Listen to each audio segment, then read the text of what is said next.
درود بیننده ارجمند، طاهری سفر هستم با برنامه خبری و تحلیلی اخبار آزادی در خدمت شما. امروز جمعه 19 ایول است و نخست سرخطی چندی از خبر و موضوعهای برنامه. خویشاوندان دادرسی که سرباز را لطوکوب کرد و از کار رانده شد، نوار ماجرا را بر رادیو آزادی فرستادند و ادعا کردند که واقعه دیگرگونه بود.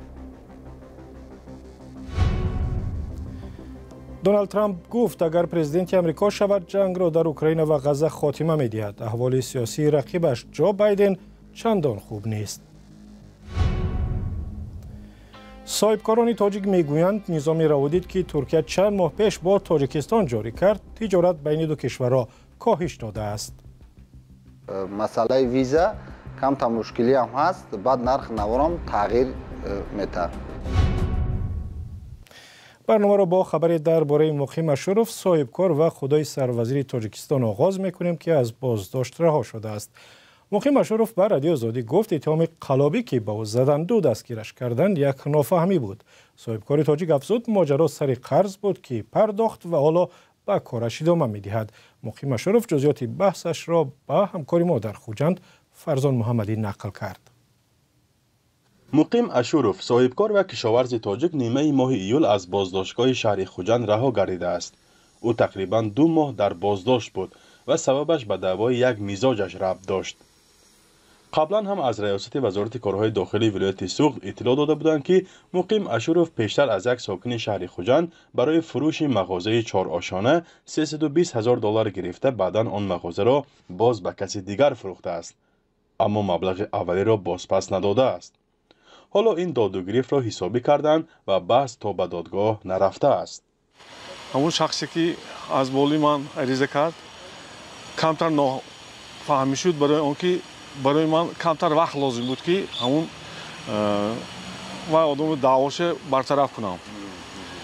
یعنی 1 ماه 2 ماه نرسید که این کار رو برطرف کنم. من آدم عریضه کرد، خیر موقع عریضه‌شون جوابگیری کشته شدیم، قرض برقرار کردیم. آینده با من کارامو خدا خواهد انشاءالله نقض شده برفته است، با نقض میشد. مقیم اشرف 65 ساله میگوید بیش از 30 سال باز به تجارت و سیاحی مشغول است. از آن پیش به حیث آموزگار در مکتب‌ها کار میکرد.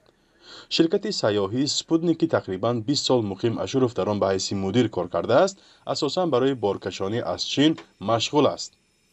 همچنین برای سیاحان داخلی و خارجی روادید نیز آماده میکردند. ولی باری هم با میزاجان سری مبلغ بحث‌های دادگاهی نداشتند.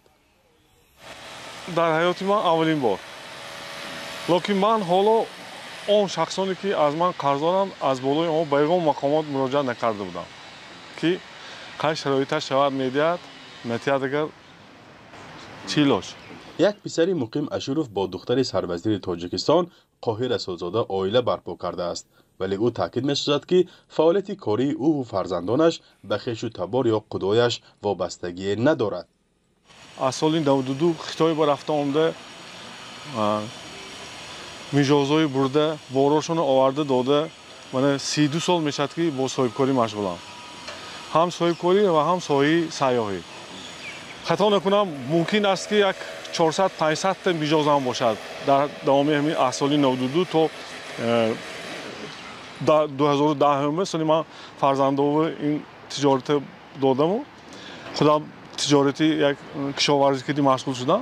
بازداشت و رهایی مقیم اشرف در حالی است که رسانه‌های تحقیقاتگر 2 ماه پیش مالکیت بعضی از پیوندان قاهر اسدزاده را در سوغد و دوشنبه و دبی آشکار کردند و این گزارش در شبکه‌های اجتماعی باعث به بحث‌های زیاد شد. فرزان محمدی، رادیو آزادی شهر خوجند.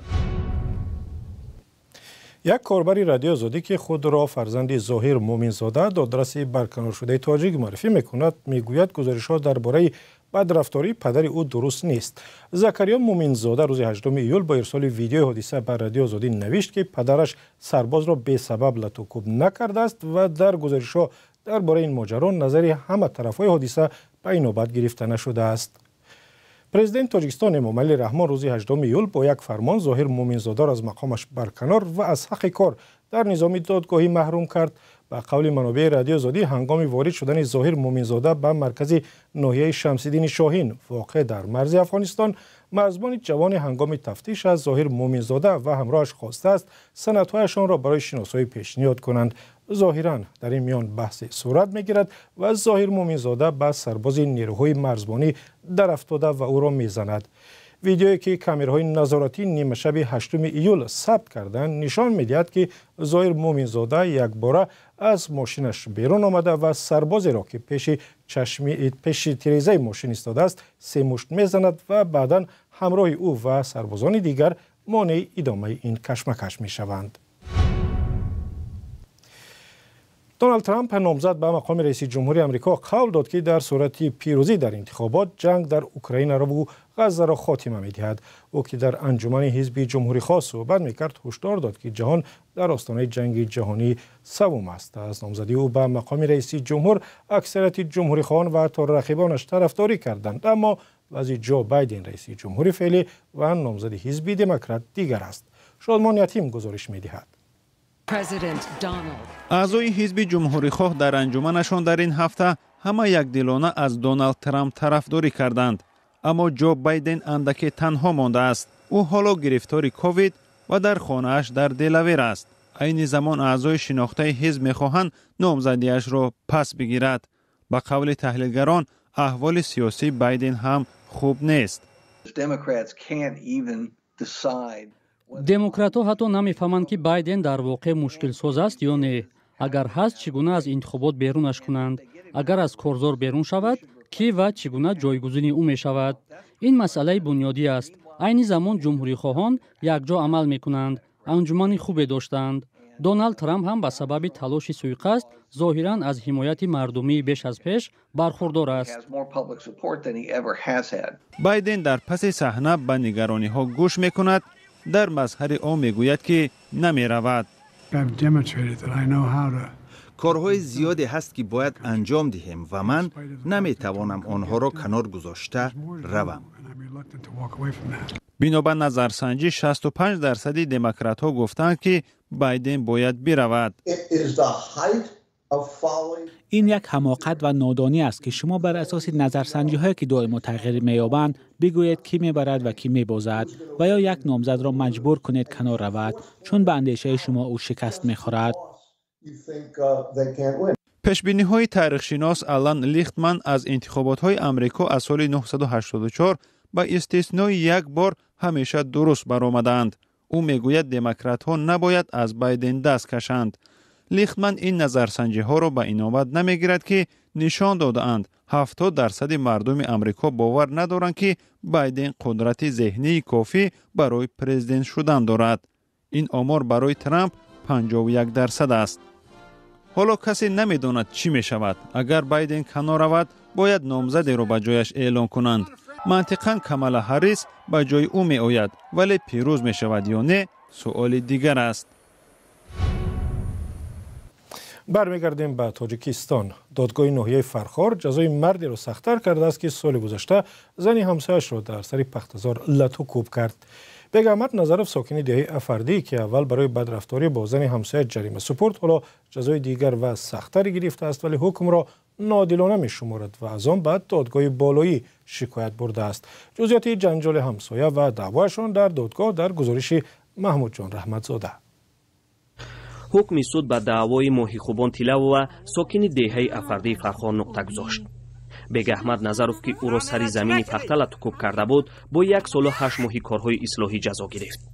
او همچنین باید 25% معاشش را به دولت سپارد. طرف دعواگر از این حکم نه پورا راضی است و نه پورا ناراضی. با ای بالای ما شکایت کرد، ما راضی نیستیم. خیر رحمت به پروکراتور گنرالی، رحمت به پروکراتور ولایت ختلان. سوتی فرخار هم آوردم که خیلی دستگیری کرده. خیلی عالی هم که ما راضی نیستیم برای که او ای چی خودش می نداره دره رو فرزندای مرا مقصد بدبینی میکنه. جنجال دو همسایه 1 سال پیش سری در اومدن گاو به زمین پخته اتفاق افتاد. آن وقت بیگ احمد نظروف ماهی خوبان تیلو را لتوکوب کرد. خانواده تیلو لحظه لتوکوب را به نوار گرفته به میلیس شکایت بردند. آن سال دادگاه فرخار بگهمن نظروف را 476 سامانی جریمه بست. این حکم ماهی خوبان تیلاوه را قانع نکرد و از بالای آن شکایت برد. رادیوی آزادی آن سال از این قضیه گزارش داد. خانواده تیلاوه اعتراف کرد که گزارش آزادی به این قضیه تاثیر رسانید. رئیس ناحیه زنان اومدن، این منطقه ناحیه فرخار آدم اومد فریاد کردن، ای عدل اومدن، خیلی همه اومدن، این مقامات اومدن، پس یعنی رادیوی آزاد اومدن خیلی آدم اومد که ما درک نداریم چی نداریم. گفته ما نه در رادیوی آزاد دیدیم چی کردیم. گفته اومدن خیلی آدم اومدن. اما حکم نو صادر شده ناراضگی بگهمن نظروف طرف دیگری بحث را به بار آورد. او از بالای حکم سودی فرخار به زینه بالای دادگاه شکایت برده است. بگهمن نظروف میگوید که او در وقتش جزایش را گرفته بود و حکم نو ناعادلانه است. نظروف و حمایتگری او به زنگ‌های ما پاسخ ندادند. اما ماهی خوبان تیلاوه میگوید شکایت بگهمن نظروف اساس ندارد، زیرا حکم اوله ناعادلانه بود و دومی با تحقیق پوره دلیل ها. خانواده تیلاوه میگوید که تا آخر در این بحث ایستادگی خواهند کرد تا حکم به تغییر ماننده شود. محمود جان احمدزاده، آزادی، دهه افردی، ناحیه فرخار. تاجران تاجیک میگویند در زمان اعلان شدن نظام ویزا و یا روابط بین ترکیه و تاجیکستان تجارت آنها سست شده و شاید بدتر هم شده است. بشود ترکیه که سالهای دراز به شهروندان تاجیکستان اجازه میداد برای تجارت و سیاحت به روابط با آن کشور بیایند، ماه اپریل غیر انتظار نظام روابط جاری کرد. علیشیر ظریفی و امیر سیف همکاران ما در دوشنبه پیامدهای این کار را تحقیق کردند. این جوان منتظر دریافت روابط یا ویزای سفر ترکیه است. میگوید گرفتن آن آسان نیست و برای تهیه سندها و پیشنهاد آنها در 2 ماه گذشته 6 بار از نارک به دوشنبه آمده است. قریب 2 ماه میشه حجت داودا کیسا مکه سو رفتیم سپرافکای جای کار گرفتیم، نیسودی میس گرفتیم مکه صورت 5 در 5 گرفتیم، سو انکیت پر کردیم.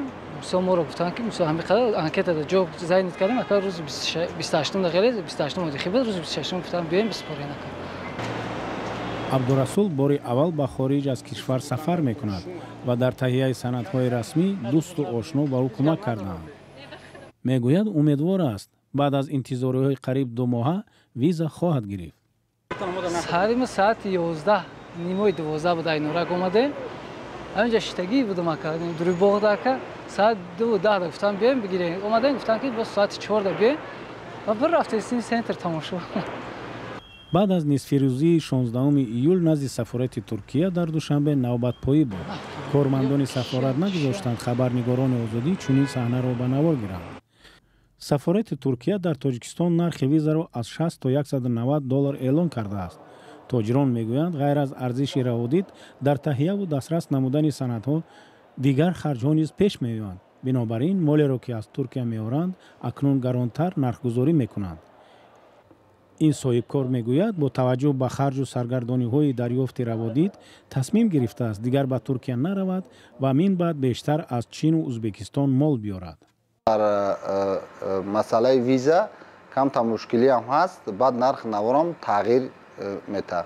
حاضی ای وقتی که ویزا شدگی ما مثلا مقصد هم ازبکستان هم خطای قطعی مقصد کار کردنیم. به ویزا خوب بود، بهترین بود که میخواستی رفتن میگرفت.